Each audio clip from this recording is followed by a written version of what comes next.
Чем проще, тем лучше. Хлебушек вот так вот намазываем кетчупом с майонезом и горчичкой и посыпаем все сырочком.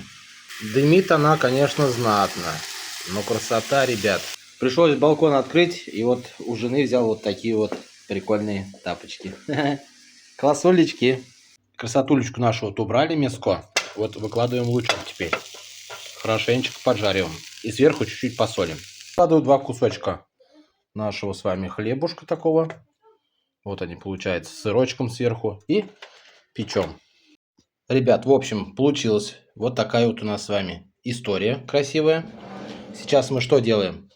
Мы выкладываем, конечно, мяско. Вот так вот. Сверху листики салата. Прям не боясь.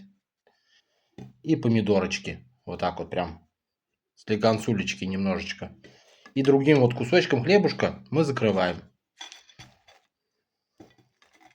Вот такой вот у нас получился гамбургер. Или сэндвич. Надрезали его на 2 части. Смотрим, что у нас из этого получается. Вот смотрите, красотуля. Ну-ка.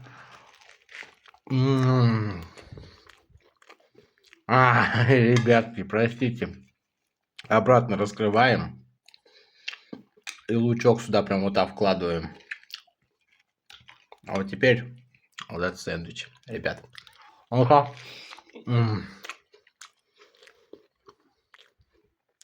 Ради вас стараюсь, подпиши. Все.